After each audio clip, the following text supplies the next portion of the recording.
আম্মা জান আয়েশা বলছেন আল্লাহর রাসূল জীবনের 4টা কাজ কোনো সময় পরিত্যাগ করেন নাই, কোনো সময় বাদ দেন নাই। এক নম্বর হলো আশুরার দিনের রোজা। সুবহানাল্লাহ বলেন। আশুরার দিনের রোজা আল্লাহ রাসূল জীবনে কোনো সময় পরিত্যাগ করেন নাই।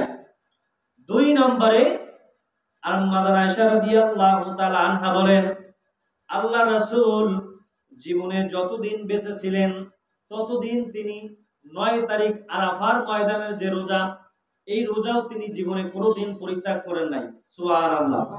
3 নম্বরে আম্মা জান আয়েশা রাদিয়াল্লাহু তাআলা আনহা সাক্ষী দেন আল্লাহর রাসূল জীবনে সোমবার এবং বৃহস্পতিবার, প্রতি সপ্তাহে সোমবার এবং বৃহস্পতিবার আল্লাহর রাসূল এই রোজা জীবনে কোনোদিন বাদ দেন নাই। সুবহানাল্লাহ।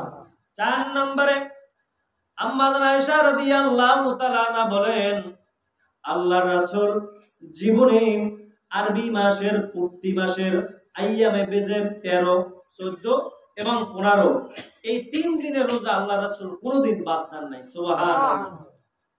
4টা কাজ আল্লাহর রাসূল জীবনে কোনোদিন পরিত্যাগ করেন নাই। হাদিস শরীফের মধ্যে এসেছে হযরত ইবনে আব্বাস রাদিয়াল্লাহু তাআলা আনহু বলেন আল্লাহ রাসূল বলেছেন, যদি হাদিসটা দুর্বল, সাক্ষী কম। এখন দুর্বল কারে কয় সহজে বুঝবেন। এলাকায় যদি একটা সাপ আসে, একজনে বলল যে অমুক জায়গায় সাপ আসছে, বলে তোমার কথা বিশ্বাস করি না। দ্বিতীয় জন এসে বলল যে না আমি সাপ দেখে আসছি। আরেকজন বলল না সাপ উঠছে, আমি নিজের চোখে দেখে আসছি। যখন 3-4 জনে সাক্ষী দিল তখন আপনার কাছে মনে হলো যে কথাটা সত্যি, এইটাকে বলা হয় আপনার সবল, মানে শক্তিশালী হাদিস। কিন্তু হযরত ইবনে মাসউদ রাদিয়াল্লাহু তাআলা বলেন আল্লাহ রাসূল বলেন যে হাদিসটা যদিও দুর্বল, কিন্তু ইবনে মাসউদ রাদিয়াল্লাহু তিনি বলেন যে আল্লাহ রাসূল সাল্লাল্লাহু আলাইহি সাল্লাম তিনি বলছেন, ও আমার উম্মতেরা শোনো, এই মুহররম মাসের 10 তারিখে আশুরার 10 তারিখ 10 দিন, এই যে 10 দিন আসতেছে, 10ই মুহররম যেদিনকে আসবে সেদিনকে তোমার পরিবারের জন্য ভালো খাবার দাবারের ব্যবস্থা করো। সুবহানাল্লাহ। লাভ কি? আমরা খাবার দাবারের ব্যবস্থা করি পহেলা বৈশাখে। রাসূল বলছেন 10ই মুহররম আশুরার দিনে, আমরা করছি কোন দিন? পহেলা বৈশাখের দিন। রাসূল বলছেন 10ই মুহররম আশুরার দিন, আমরা করলাম বৈশাখের দিন। তাই কি আপনি রাসূলের উম্মত আছেন? কথা বলেন। তাহলে আপনি ধোঁকাবাজি করেন। মান গস্সা ফালাইসা মিন্না। রাসূল বলছেন যে মানুষকে ধোঁকা দেয় সে আমার উম্মত না, সে আমার দলভুক্ত নয়। মান গস্সা ফালাইসা মিন্না। রাসূল বলছেন যে ধোঁকা দেয় সে আমার কি নয়? উম্মত নয়। কেন? আল্লাহ রাসূল বলছেন এই মুহররম মাসের 10 তারিখে যদি তোমার পরিবারদেরকে যদি ভালো খাবার খাওয়াও, রাসূল বলছেন সারা বছর আল্লাহ তাআলা তোমার পরিবারের জন্য ভালো ভালো রিজিকের ব্যবস্থা করবেন। সুবহানাল্লাহ। তাহলে আমরা রাজি আছি তো সবাই ইনশাআল্লাহ যে আল্লাহ রাসূল বলছেন যে 10ই মুহররম আশুরার দিনে ভালো খাবারের ব্যবস্থা আমার যতটুকু সাধ্য আছে আমি আমার পরিবারের জন্য ব্যবস্থা করব। জোরে বলি ইনশাআল্লাহ। ইনশাআল্লাহ। সম্মানিত হাজিরিন, এই আশুরার দিনে আল্লাহর হাবিব সাল্লাল্লাহু আলাইহি ওয়াসাল্লাম মক্কা থেকে মদিনায় হিজরত করে যাওয়ার পরে দেখলেন যে মদিনার ইহুদিরা রোজা রাখতেছে 10ই মুহররম আশুরার রোজা। আল্লাহ রাসূল জিজ্ঞাসা করলেন, ইহুদিরা তোমরা এই আশুরার দিনে কেন এই রোজাগুলো রাখো? ইহুদিরা বলে, ইয়া রাসূলুল্লাহ, ইয়া হাবিবাল্লাহ, আমাদের নবী হযরত মুসা আলাইহিস সালাতু ওয়াস সালাম এই আশুরার 10 তারিখ 10ই মুহররম ফিরাউনের কবল থেকে মুক্তি পেয়েছিল। দিনটা ছিল 10ই মুহররম। সুবহানাল্লাহ। ফিরাউনের ক্ষমতা কি ছিল? ফিরাউনের অশ্বারোহী সেনাবাহিনী ছিল 60 লক্ষ। সুবহানাল্লাহ। এত ক্ষমতা আল্লাহ ফিরাউনকে দিয়েছিলেন। 60 লক্ষ অশ্বারোহী বাহিনী ছিল তার। এত ক্ষমতার অধিকারী ছিল এই ফিরাউন। এই ফিরাউনের কবল থেকে আল্লাহ পাক রব্বুল আলামিন হযরত মুসা আলাইহিস সালামকে যে মুক্তি দিয়েছিলেন দিনটা ছিল আশুরার দিন, 10ই মুহররম। এই জন্য আমাদের নবীর খুশির জন্য আমরা এই দিনে রোজা রাখি। রাসূলুল্লাহ সাল্লাল্লাহু আলাইহি ওয়াসাল্লাম তিনি বলেন, তোমরা তো তার উম্মত, কিন্তু আমি তো তার ভাই, কারণ সেও নবী আমিও নবী। তোমার চেয়ে আমি তার হকদার বেশি, আমি তার কাছাকাছি বেশি। আল্লাহ পাক রব্বুল আলামিন যদি আমাকে আগামী বছর বাঁচিয়ে রাখেন, তাহলে আমি 10ই মুহররম রোজা রাখবো। সুবহানাল্লাহ। সাহাবায়ে কেরাম বলে, ইয়া রাসূলুল্লাহ, ইয়া হাবিবাল্লাহ, 10ই মুহররমে রোজা রাখলে আমার 10ই মুহররমে রোজা রাখলে আমাদের লাভ কি? লাভ কি? আল্লাহ রাসূল বলেন, 10ই মুহররমে রোজা রাখলে ইন্নী আতাসিবু আইয়ুকাফিরা ক্বাবলা সালাতিল্লাতি ক্বাবলা বা'দা। আল্লাহ রাসূল বলেন, এই বছর এই 10ই মুহররম তুমি যদি রোজা রাখো, আল্লাহ রাসূল বলেন সামনের 1 বছরের সমস্ত সগীরা গুনাহ আল্লাহ মাফ করে দিবে। রাসূল বলেন, আমি একটা রোজাই রাখতাম, তাহলে ইহুদিদের সাথে একত্রিত হয়ে যায়, ইহুদিদের ধর্ম পালন করা হয়।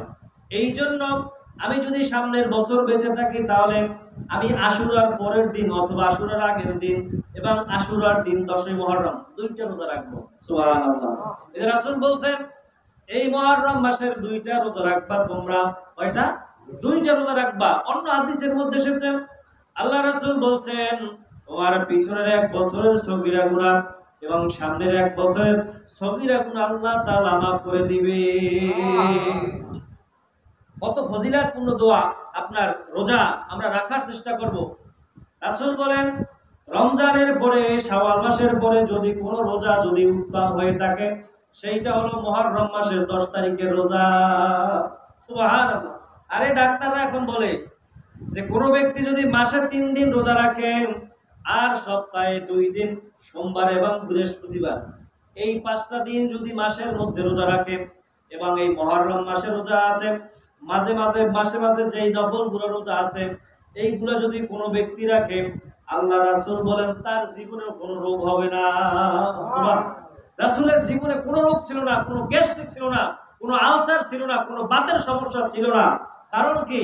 একটা মানুষকে সুস্থ রাখার জন্য দেখেন, মেশিন যদি চলতে থাকে, যখন আমরা মেশিন চালাই 10 ঘন্টা 20 ঘন্টা চলার পর একটা রেস্ট চাই, একটু বিশ্রাম চাই, যে আমাকে একটু পানি দিয়ে ঠান্ডা করো অথবা আমাকে একটু বিশ্রাম দাও। আমাদের শরীরটাও তদ্রূপ মেশিন, সব সময় খাবার দাবার চলতেই থাকে। এই জন্য শরীর অসুস্থ হয়ে যায়, মাঝে মাঝে অসুস্থ হয় কিনা, দেখা যায় যে ডায়াবেটিস বেড়ে গেছে, গ্যাস্ট্রিকের সমস্যা দেখা দিয়েছে, পায়ে ব্যথা করতেছে, মাথায় ব্যথা করতেছে। কারণ কি? অতিরিক্ত খাবার কারণে। অতিরিক্ত খাবার কারণে মানুষের শরীরে বিভিন্ন রোগ বাধা দেখা দেয়। এই জন্য কম খাওয়া ভালো। আগে মানুষ বলতো যে বেশি খাওয়া ভালো, এখন ডাক্তার বলে কম খান। যত কম খাইবেন তত সুস্থ থাকবেন, তত ভালো থাকবেন, তত আপনার বডি ফিটনেস ভালো থাকবে। আর রাসূল বলছেন 1000 বছর আগে ডাক্তার রাসূল সাল্লাল্লাহু আলাইহি ওয়াসাল্লাম এই রোজাগুলো রাখার কথা বলছেন, এই রোজাগুলো রাখলে সে সব সময় পরিপূর্ণভাবে সুস্থ থাকবে। সুবহানাল্লাহ। আর আল্লাহ রাসূল বলছেন, এ সাহাবায়ে কেরাম, তোমরা 4টা কাজ কোনো সময় বাদ দিবা না। এই মাসে 4টা আমল তোমরা বেশি বেশি করবা। কয়টা আমল? 4টা আমল।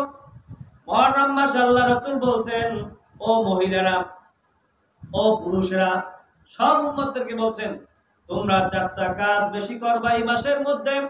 1 নম্বর হলো এই মুহররম মাসের 10 তারিখে রোজা রাখবা। 2 নম্বরে আমার উপরে বেশি বেশি দুরূদ শরীফ পড়বা। কেন? ক্বালান নবী সাল্লাল্লাহু আলাইহি ওয়াসাল্লাম, আল্লাহ রাসূল বলছেন, কোন ব্যক্তি যদি আমার উপরে একবার দুরূদ শরীফ পড়ে, কয়বার?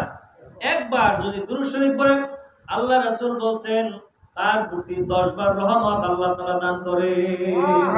10টা গুনাহ তার আমলনামা থেকে ঝরে যায়। সুবহানাল্লাহ।